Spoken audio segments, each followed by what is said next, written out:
Welcome back to City Talk News. I am your host, Monica Guidry, and in our studios today we have a special guest, the host of Kahari Free at Last. And in our studio as well, we have Republican candidate running for City Council, Ibrahima Sow. How are you doing today? I'm doing well, Monica. Thank you. Tell us a little bit about your background. Where are you from, Ibrahima? I'd be loved to. Firstly, I'm glad to be here. Thank you, Kahari and Monica. I am Ibrahima Sow, last name S-O-W. I hail from Senegal, West Africa. It is the lion-looking country right there on the tip, on the border of the Atlantic, which is a big border. So that's where I'm from. Came here when I was 8 with my 2 older brothers. We came here just like any other new American. We came with a narrative of opportunity, and so here I am. City Council, wow, that's a big jump. Yeah. Why do you think you should be on City Council? Well, I think I should be on City Council because I am a qualified candidate.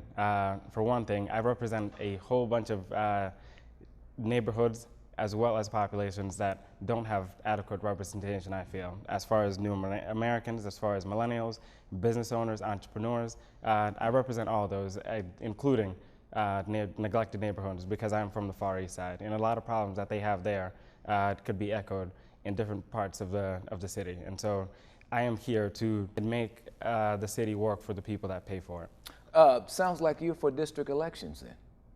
I am. It is, aside from a civilian review. So you want to get rid of the at-large system in district? Yeah, I agree. I feel like it is part of the innovative nature of American cities to be able to adapt to realities. And as the city gets bigger, at-large will no longer be sustainable, and it is easily manipulative. So I feel like we need to be innovative as a city because we are the ARC city as Columbus. And so that's one of the things I want to implement. We have about 100,000 Latinos, maybe more. We have at least 100,000 Somalis, maybe more.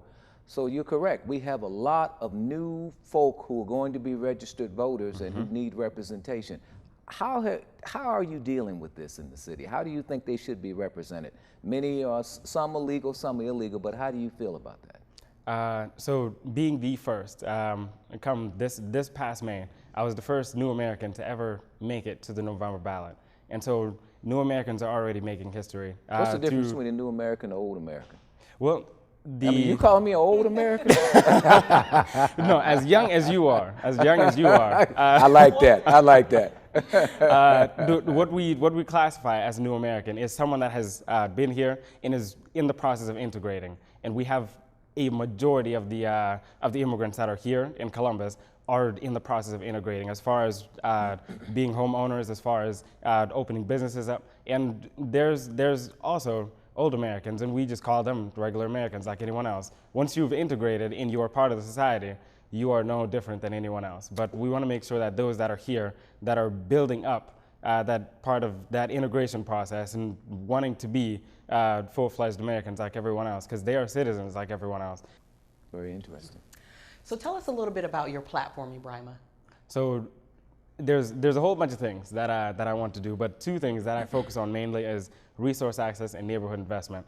Being from the Far East Side, I'd knocked doors on the West Side, I'd been to the South, and there's a lot of people that say this is the first time a candidate has ever come to their door. And they tell me how their roads are not paved when it's snow time, they're last tier priority. People are speeding on their one-way streets. Their homes, they're next door to vacant ones that have been vacant and are becoming drug houses for the last 20 years. So those are one of the things that I hear a lot. And those are the people that I'm trying to be advocates for. Because obviously, if you're complaining about a problem to where you're numb about it, no one is paying attention to you. And I want to be able to pay attention to them. And the other thing is resource access. As a new American, as well as just a black man on the Far East Side, there's a lot of resources that we have in the city that you don't have access to.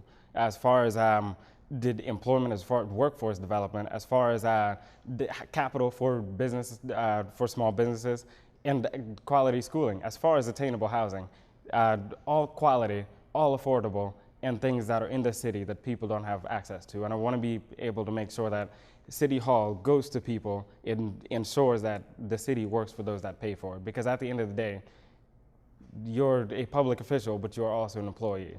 And I have to make sure that that level of common sense and that level of integrity and compassion comes back to City Hall, and that's what I want to do. Black Lives Matter. That's a big issue in the city and across do. the country. Yep. Locally, there's efforts to put together a Columbus Civilian Community Board, which will function as a review board, police community review board. Yep. What's your position on that? Do you support that or do you oppose it? No, I support the Civilian Review Board because the one thing that I guess any city has to do is make sure that people that are doing things are accountable for what they do. And for a city attorney that's supposed to work in tandem with our officers and detectives, we have to make sure that there is a middleman there to ensure that they don't get too comfortable with each other, because then things fall through the cracks and people get ignored. There's no accountability. There's no accountability. And so anything that allows for us to have some level of people's oversight on anything, let alone be city council or city hall, whether it be the police or whether it be the attorney's office or the county prosecutor. We have to make sure that people are accountable for the job that they do, because at the end of the day, they're elected or appointed, but they're experts. They're expected to be experts in what they do. And we have to make sure that they're upheld to a standard. And so I support any level of oversight, including the Civilian Review Board. That's pretty powerful. Marijuana, you know that's a big issue, and I've asked all the other candidates this, so I got to ask you. Right.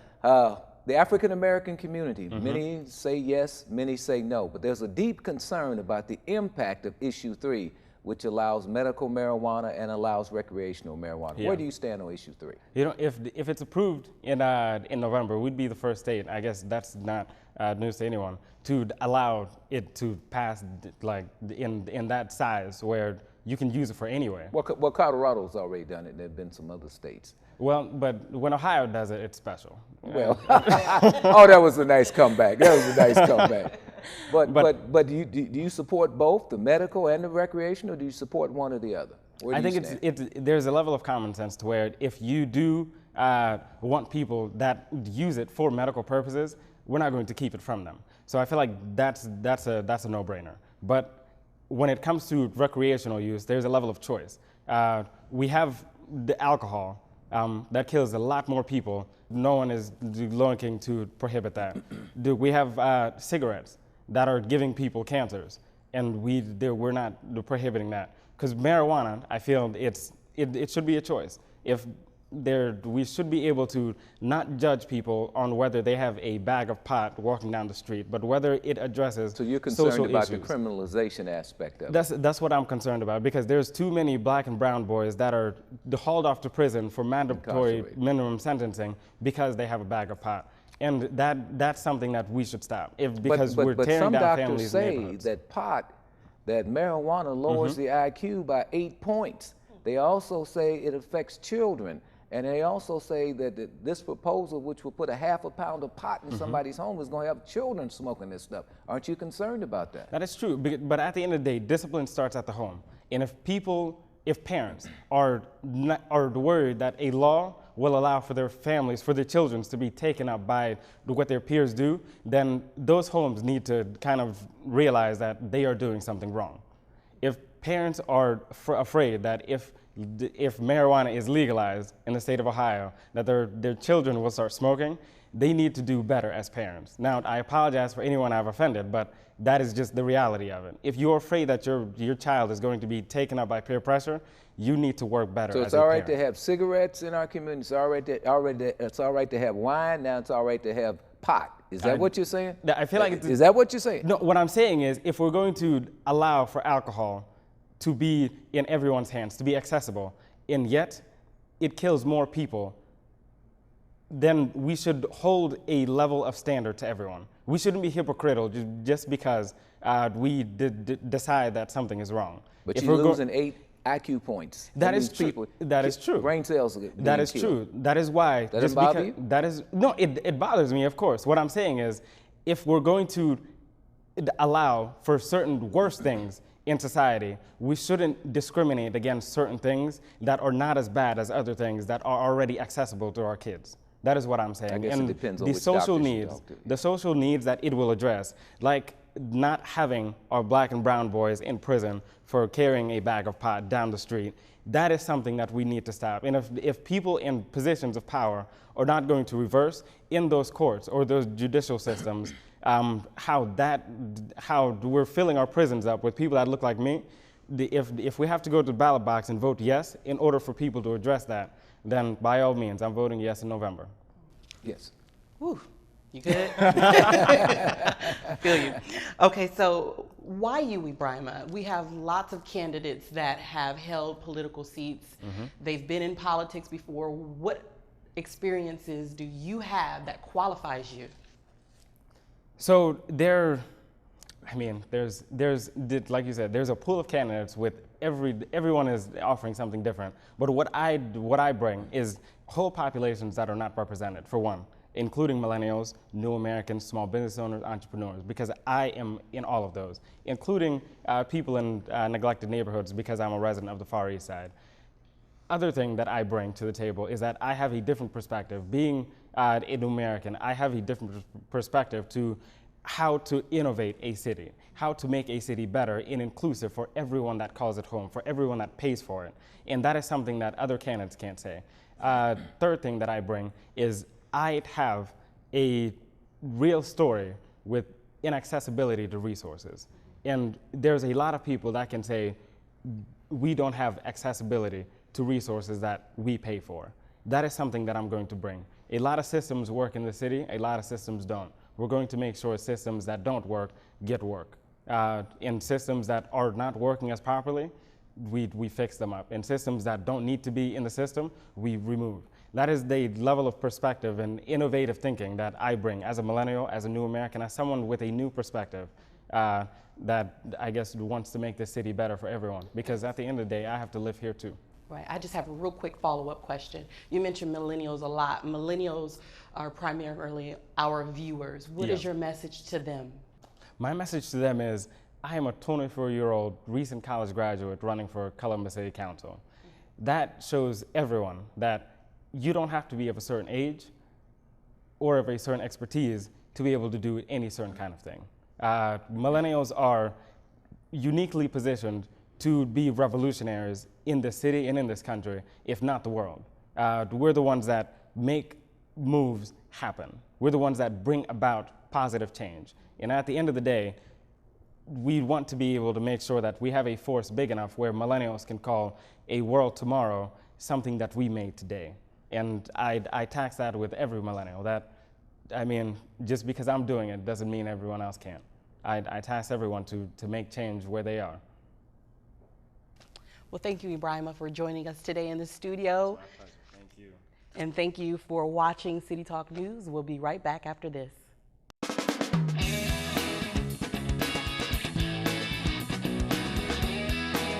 Join City Talk Nation and follow us for more videos, behind-the-scenes footage, and your chance to win prizes at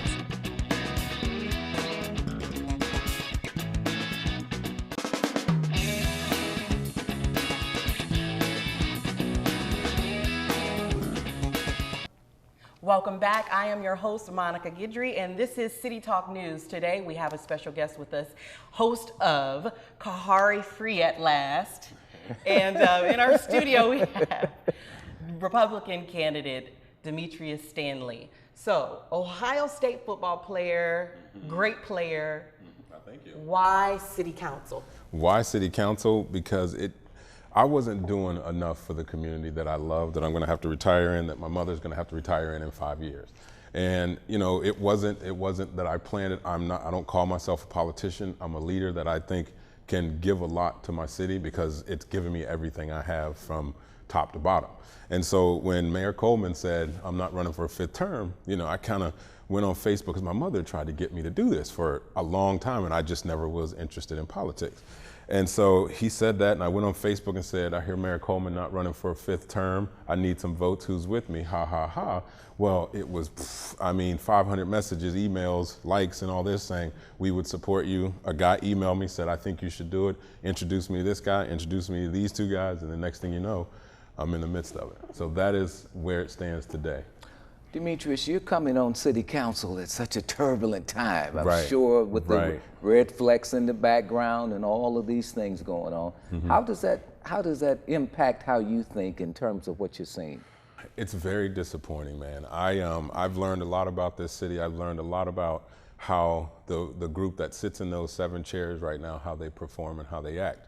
And it's kind of a bully. And they call people and they tell people, don't donate to this guy. And if somebody donates and they find out, they call them and rip the group. So, you know, I'm a person who really cares about this city. That's happening right now? That's happening right now, brother. Just happened this past Friday. Wow. So, you know, that's something that I find very disappointing because I love this city. You want me on city council because I'm going to tell you the truth. I'm not in it to climb the proverbial political ladder. I'm in it for Columbus, for my mother. She's retiring in 5 years. I want to make sure the city is in a good place so she can live out the rest of her life. And you know, right now we're stable, but we're stable on a decline, and they're not doing for the entire community what I think should be done. And I can tell you some of the things that I've read and I've researched that kind of tells me why it's happening. What would you do differently? You know, and lawyers, they study law and they're great at what they do. They take time, it takes the years, and passing the bars that's a tough thing to do. You gotta be a pretty smart person.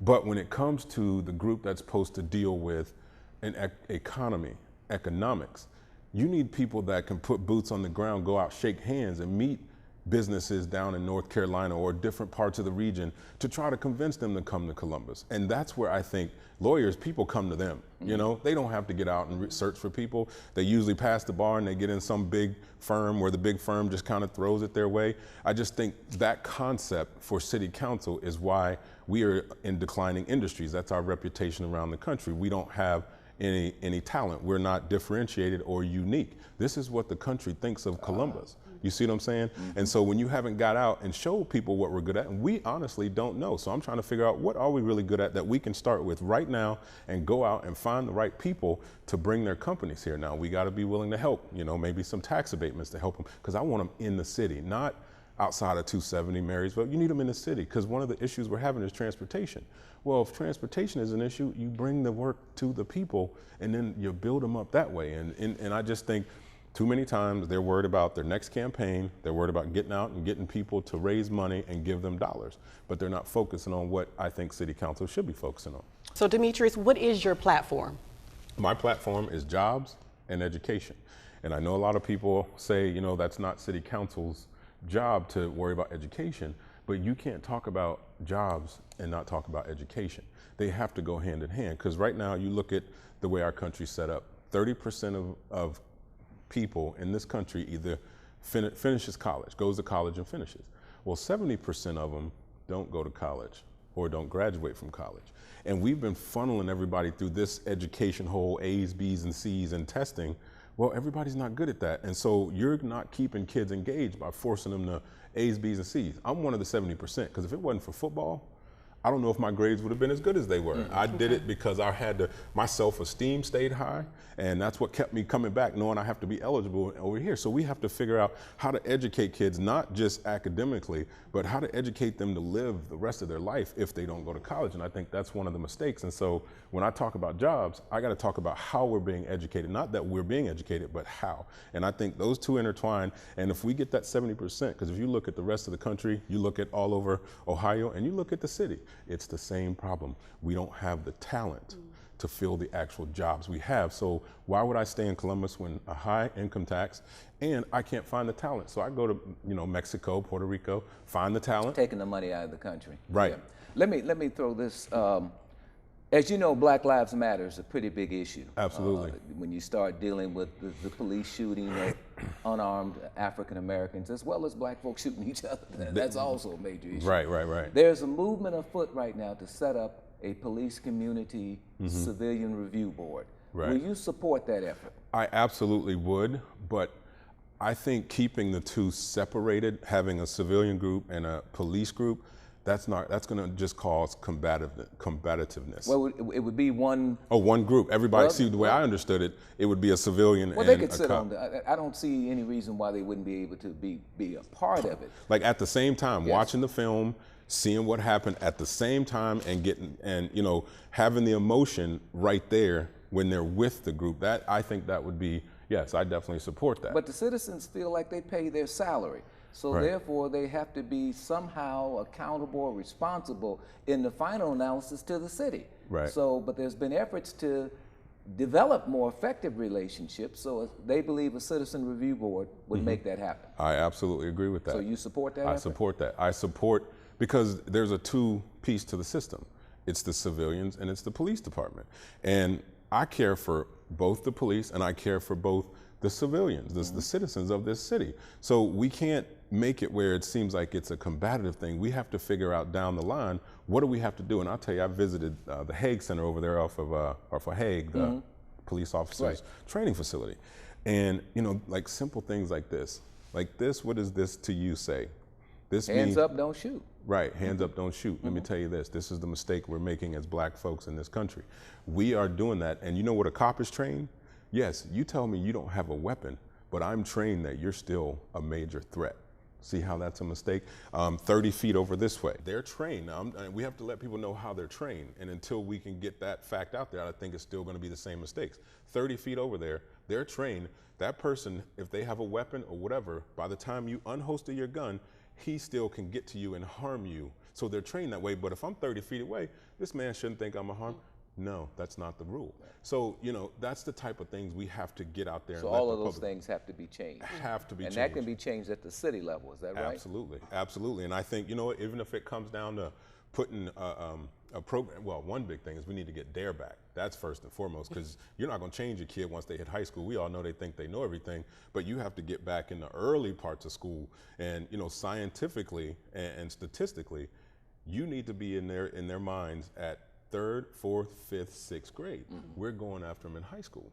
It's too late. So there's a lot of things that I think I could bring to the table to make sure we don't have all those problems. But number one, I tell you, all these politicians telling you, I'm gonna stop crime, I'm gonna stop drugs, I'm gonna stop infant mortality and all that, until they start focusing on the first part of life and stop focusing on programs, we're still gonna have those First problems. part of life is what, economics? K through 12. And Education. Education, and making sure that 70% is getting just as much as that 30% that's gonna go to college. Until we get that 70% back on track, you can't stop any of that stuff. And that's my thought process. Just have another quick one. You mentioned ahead. safety. What about marijuana legalization? Issue 3, where do you stand on that? I'm good with it. I will vote for it. You gonna vote for it? Absolutely. If you're going For recreational use? no, for the medical Wait a minute now, aspect what, of it, issue yes. 3 has both medical and recreational. Okay, well, we drink alcohol recreational, and it kills people, 1,500 people a month. And if you're gonna legalize alcohol, why are you not legalizing marijuana? So you want people smoking and stoking, is that what you're saying? I wish they would I know take you're not saying that. Yeah, no, don't be putting that in my mouth. Words in your No, mouth. I'm just asking. I wish they would take alcohol off the market, because alcohol is proven aggression, stupid decisions, jail, accidents, killing people. Marijuana helps people with health issues, keep an appetite, they keep them around for their family members. Go look at some of these stories about kids who've been on all this medication. They're 1 to 5 years old, taking 22 pharmacy pills, and then they take this one THC extract pill. Now they're down to 2, they're not having any more seizures, and they're living a normal life. So I think that is the most powerful part of why I would go for marijuana. The legalization, I think we should have some of the same rules as alcohol. They find a way to test you when you're driving. If you're it's the same thing, but this is way more dangerous than that will ever be. So Demetrius Stanley, why you? What has prepared you up to this point in your life where we can feel comfortable with you being on city council? Because number one, I absolutely care about this city. I absolutely care about the people in this city. And I absolutely think the way I've lived my life over the last 20 years, I've been doing community service. I've been, in the suburban schools, I've been in the city schools, I talk to kids, I go mentor, I do public speaking on motivation and leadership. And I think I have those because I made it all the way to, the NFL. Right. And I think learning what I learned along the way, and then having that hardship right after I got done playing football, where I was depressed, I didn't know which direction to go, I picked myself up. And from that point, I was a corporate banker at Fifth Third. I had my own company. I had a TV show for 10 years. I had a radio show for 2 years. And now I'm in the home healthcare world. So and I was in the dumps. And if I can pick myself up, you can't pick someone else up until they know how to pick themselves up. So that's what makes me feel like I'm the one you should put in one of those seats. So lastly, what is your message to our viewers? We have a lot of millennials that watch this show. What would you tell them? I understand. I understand. I can relate, you know, and a lot of problems in today, because I'm that 70%. I'm that 70% that I wasn't the smartest, but I was motivated. I understand where they sit, and I understand that when they start focusing on this college thing, and then they put you in this, oh, I'm getting D's and C's, I'm dumb, but yet I could be a genius at an engine or putting a computer together. I understand that. So for the people that are coming up, especially right now, I know that's what we have to do. And until we do that, we're not going to have the talent we need for the jobs to even bring them to Columbus. You know what I'm saying? So I feel like I can relate. I understand them. I understand. I didn't grow up with the silver spoon in my mouth. I grew up fighting my own way. When I left home, I bought my own cars. I bought everything myself. I did it for myself. So I understand when my parents just didn't hand me everything. I worked my way there. So I understand what it takes to work to get yourself successful, and what it takes and how you have to do it, what you have to look like, how you have to present yourself. I understand all that. And that's why I think they should vote for me. Well, we definitely feel your passion. Definitely. We thank you for being here today, Demetrius Thank you for Stanley. having me. Absolutely. Do you have anything else? Oh, well, if we're out of Go time, ahead. No. I was just going to ask you one more question. Oh, go ahead. What grade do you give the current city council? From what I know now, and for the fact that our reputation around the country and in this region economically is no talent, it is declining industries, it is high taxes, I give them a C. Okay. Because your job is to bring businesses here. But when you focus on programs all the time, and somebody that's telling you, hey, I want to put you in this program, they're telling you, I messed up on you in the beginning. Don't mess up in the beginning, do it right here. You do it right on the front end, that's less programs. So that you give them a have to C? put out there. A C. See? Absolutely, for what That's I'm not a learning. D, that's not an F, that's not a You B heard it. or an A. C. They give an effort. And a C was an effort, but I don't know if it's just that's their philosophy. C good enough for you? No, What you want? I want an A. I want right. an A. The lowest I'm going is an A minus. That's my goal. Well, we're going to pause right here because we can go on. So we're going to have to bring you back another time because That's this is good. a great conversation. So thank you again for being with us My today. pleasure, ma'am. My pleasure. Thank you. Thank you, man.